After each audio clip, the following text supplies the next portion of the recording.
Hi, my name is Jay Sugarman, and I want to welcome you to Innovation Showcase.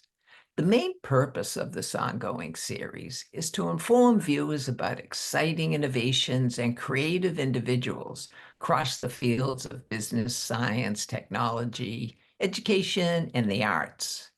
Today, via Zoom, we're fortunate to have as our guest Matthew Shifrin. Matthew is the founder, and he now serves as the CEO of Bricks for the Blind, a Boston-based nonprofit organization that brings the joy of building Lego sets to blind people. During the program, we're learning why and how this admirable initiative came about and how it's grown, developed, and operates today. In addition, Matthew will share some of his other worthy efforts to enhance and enrich the lives of the blind and visually impaired. Let's start by meeting Matthew and then finding out all about Bricks for the Blind. Welcome, Matthew. So delighted to be able to be here. Oh, thank you so much, Jay. It's a pleasure. Very excited to hear all about Bricks for the Blind and have you inform viewers. But before we jump right to that, I think it would be of interest if you just briefly share a little bit more about your background, perhaps some of your other professional interests. Sure.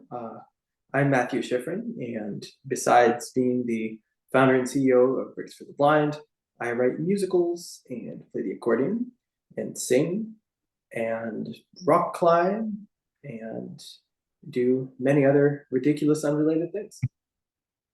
Indeed, indeed. Um, well, let's move on. Can you start from the beginning, how the story goes, why and how Bricks for the Blind came about, please? Oh, Inspiration, motivation? Bricks for the Blind started on my 13th birthday when Lila, a family friend of mine, came over and she brought me a box and a binder. And on the box, there was this label. In Braille, it said Lego Battle of Alamos. And in the binder, this binder is thick. This is not a thin binder, it's as thick as the yellow pages. Mhm. In this binder were these Braille instructions that Lila, the family friend, had clacked out on a Braille typewriter. This is not easy work. And these instructions explained what pieces you needed, how they felt, and where exactly you had to place them to be able to build this Lego set. And that day, I started building and built all day. And late in the evening, this Middle Eastern palace with its dome and barred gates, camels, and catapults loomed before me on the kitchen table. And that was the first set that I ever built on my own. And as soon as I built that first set, I wanted to give that experience to other blind children and blind people in general, because for the blind, Lego is not just a toy. It's a way for them to touch the untouchable, the parts of the world that are just too big to touch. The Empire State Building or the Statue of Liberty, they get destroyed in every single action movie. But you can't touch them as a blind person, they're too big. If you tried to climb the Statue of Liberty, not only would you get arrested, but it wouldn't make any sense. It would be this curved big metal thing. But when you build it out of Lego, Lego is able to scale these marvels of human ingenuity and architecture down so that you can feel them and understand their shaping and their form and why they're built the way they're built. And so Lena and I started writing instructions, and we adapted sets like the Tower Bridge with over 4,200 pieces. We Wow. adapted pirate ships and the Hogwarts castle from Harry Potter. And it was wonderful because Bricks for the Blind and the instructions, they allowed for blind people to access pop culture in a way that they couldn't before. No one that I know drives the Batmobile around or the DeLorean time machine from Back to the Future. But being able to build Lego versions of these sets allowed for blind people to access these parts of pop culture that they couldn't before. Because when blind people watch movies, there's a narrator describing what happens in the background. But the narrator doesn't have time to describe the intricacies of the designs of the Batmobile.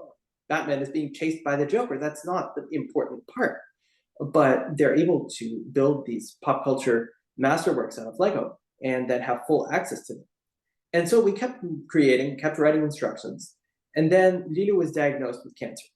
And Mhm. even though she was going through chemo, radiation, She was exhausted. I'd call her after these procedures. She could barely speak, but she was still writing instructions and Wow. sorting groups of pieces into little Ziploc bags and labeling them in Braille. And when she was diagnosed, we started this website, Lego for the Blind, which now turned into Bricks for the Blind. And as soon as we started that website, the emails, they started coming in. First, we got emails from blind kids, and they said, hey, this is really cool. I didn't know I could build a Lego set on my own. Could you adapt this set and that set? And oh, there's one more I'd like. And that was great. But then we also started getting emails from blind parents. And the blind parents were saying, I couldn't help my kids build Lego sets before, and now I can. They don't want me to help them, but that's a different problem entirely. And then the coolest thing was that we were also getting emails from sighted kids. And the sighted kids said, we're not blind, but keep this up. It's really cool. And then after that, we kept writing instructions. And Lita died in 2017. That's when I realized I had a choice. I could either let this project die with her, or I could level it up. So I got in touch with Lego, and I convinced them to create their own text-based instructions for these sets. And they said, that's great, we'll do it. We'll adapt 20 sets a year. And I said, that's lovely, but that's not enough. So I started Bricks for the Blind, which is our nonprofit. We've only been around a year, but in the course of that year, through our volunteer blind instruction testers and sighted instruction writers from all over the world, we're on track to adapt 200 Lego sets by the end of this year. Wow. We currently have over 170. Incredible, incredible. Yep. We're fortunate, thanks to you and your collaborators and your website, have some wonderful images from the website to build on that. And one I'm bringing up now just to showcase just 3 examples of the over 100 working on 200 kits that you have. We see here Team Spidey's mobile headquarters, Hogwarts, Dumbledore's office, Lego, a London bus. It's just some possibilities. It says how many pieces. But then, and this is what I found so helpful on your site, you can click on view details. So for instance, just so viewers have a sense of all that's available on the Bricks for the Blind website, for Hogwarts Dumbledore's office, if I look at view for details, I get a little more closer view of what I'm in store for. How many pieces? 654. It's an advanced skill level, so that's helpful to know for sure who wrote it and tested it, because that's another very interesting piece. What's the process involved there, the writer and the tester? Oh, that's a really, really cool process that we created. Our testers and our writers are from all over the world.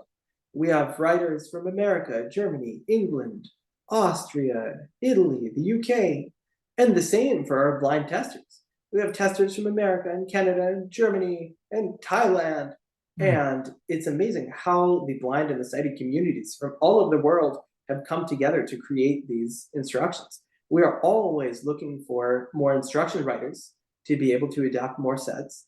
And if any of you viewers are interested, please get a hold of me. There is a contact link on the Bricks for the Blind website where you can get a hold of me, because we are always looking for more writers, because we have testers and our testers are very, very eager to test more sets. And the more we post, the happier, the more sets our builders have access to. And from a writing standpoint, we have this instruction writing guide that is this document that explains how to write these instructions. And we have a spreadsheet with a list of sets on it that we'd like adapted. And if a new writer wants to come, we send them the guide, we send them the spreadsheet, and they pick a set, run it by us to make sure no one's writing it. Then they adapt it. Then we send it. When I say adapt it, I mean they write instructions for it. Then we send that to our blind testers. Blind testers test it out, find any mistakes, send the revisions to the writer, writer revises, writer sends it back to us, we post it to the website and pay the writer and the tester, and also reimburse both for the sets that they've purchased. So for the writer and the tester, it's basically free Lego in a way. Nice, nice. And again, just to give viewers a little sense of the attention to detail, if you go here to the opportunity to download instructions, I'm just showing the first of up to 30 pages for Dumbledore's office here, and Mhm. some background introductory information. Then it goes on, step by And on. step, and on for sure, to assemble the kit. Really Mhm. fantastic work indeed. And our goal really is to nurture the next generation of blind Lego fans. And to do this, our instructions need to be exceedingly detailed. We want them to feel like they're getting the full building experience.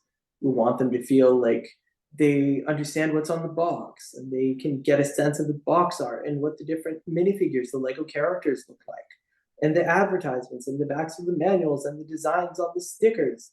And some might argue that this is not crucial, but it's something that really enlivens a Lego set and makes it very, very fun and cool to play with. And the more we can do to make the entire Lego play experience, not just the building of the set and putting the pieces in the right places, but the more we can offer the blind kids the opportunity and the desire to uh, get more sets and explore the Lego medium more, the better. Because then we give more blind kids access to more Lego from different series, different sizes, different difficulty levels, and that's why our instructions are so detailed. Yeah, wonderful. And in addition to the written instructions, you have a number of extremely helpful short video clips that talk about any ranging from the type of pieces, how to identify them, how they might go together. And I've chosen two, which I found really helpful, two short ones. The first one we're going to see is the one you've created, just sorting some simple pieces, just part of a much more involved kit. And then the next clip we'll see is you yourself doing a little assembling and explaining that. So this first Mhm. one, I'm going to run it now, and it goes about a minute. Feel free to add any commentary, and we can enjoy watching it being sorted here. In this video, we will show how to sort the pieces for a set. Our instructions use groups, which consists of steps. This set is small, so we only have two containers into which we'll need to put our pieces. One of our containers is for group 1, which contains the pieces for steps 1 through 7. Our other container is for group 2, featuring the steps numbers 8 through 50. And so these videos are designed as very relaxed tutorials to get a sighted person into kind of the groove of sorting. Because if you're a sighted person and your friend or your kid or your grandma, whoever wants to build these sets, we have instructions in each of our manuals, in each of our documents, whatever set you want to get from our website, that explain exactly how these pieces should be grouped and sorted. And different groups contain different numbers of steps. And this is all done so that the blind person can build as quickly and efficiently as possible, so that they don't have to go scrounging around to find that one elusive brick that they need for a step. And we found that sorting really helps blind people build much more enthusiastically and feel much more connected to what they're building. And we find that very helpful because the quicker they build, be they an adult who might be new to Lego, maybe a senior citizen or a child, the quicker they build, the happier they are and the more they want to build.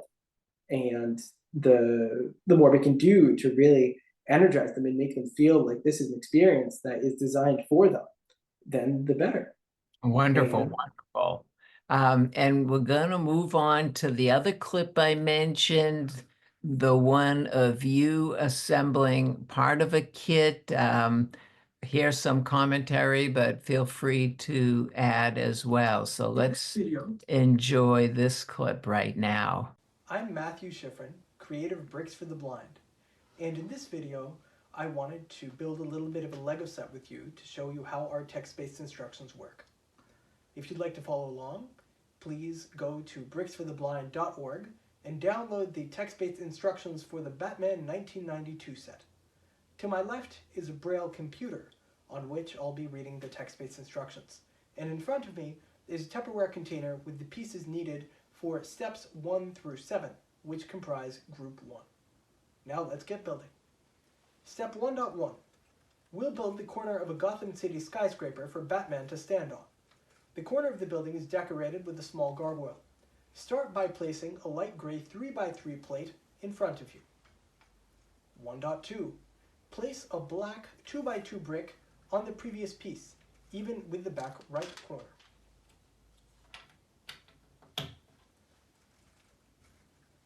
2.1.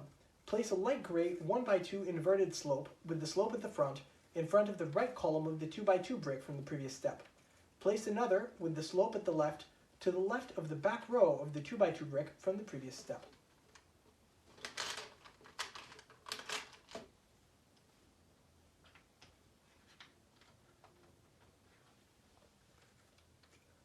Two.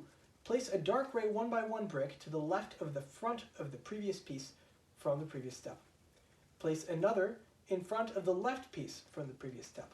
Now only the front left stud of the 3x3 plate from step 1.1 should be exposed.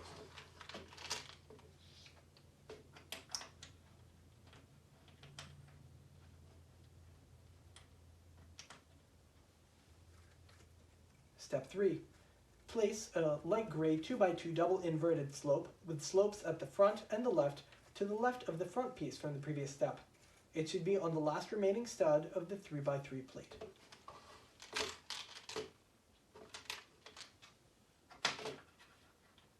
Now the set is halfway built.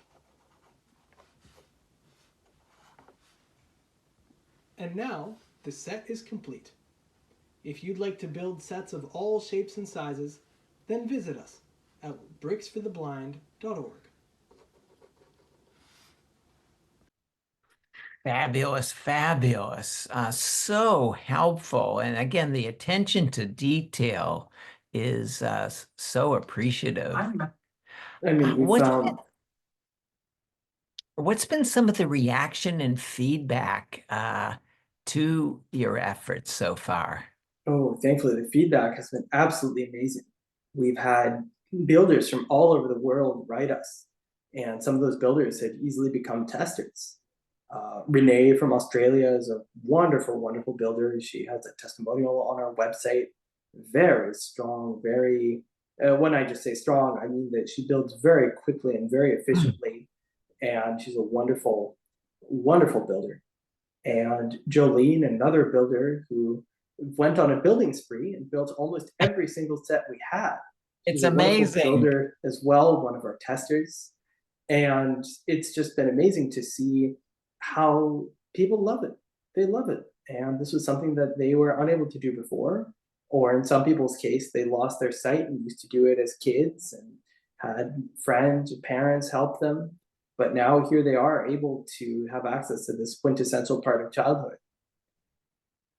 No, it's unbelievable. And to have you comment and see some of their remarks, how much it's appreciative by them. See one more testimony from Shakeen with a Star Wars, the Crimson Firehawk, that she is gleaming over having had the opportunity to build it thanks to Bricks for the Blind. Absolutely. And it's such a joy to be able to offer this experience and create these Lego sets and get them into the hands of blind people and blind children. We did a building camp at the Perkins School for the Blind, the first school for the blind in the US over the summer. And I led that camp, and it was so much fun because we had 15 blind kids, most of whom had not had any experience with Lego. And the first day we were building a set and we gave them the basic definitions of what bricks are and plates and tiles, basic Lego pieces and what they feel like. But then we started building and first they needed help. But by the third day, they said, we don't want your help. We're fine. Don't Mm. help us. And when a kid tells you, I'm fine, don't help me, that is the greatest feeling. You know that you've done well. If they don't need your help, good for them. Most definitely, most definitely. Another recent experience you had was overseeing an event at the Cambridge Science Festival, NeuroBlink, a blind building battle. Would you share a little bit about that event? It was glorious insanity. It was a building competition that we hosted where you would partner with another person and there would be a blindfold. You would get a small Lego set and our text-based instructions. You'd have a 10-minute timer set for the first 5 minutes. For example, if you and I were building, for the first 5 minutes, I would build and you would read me the instructions. I'd be blindfolded. And then we'd switch and you would build and I would read.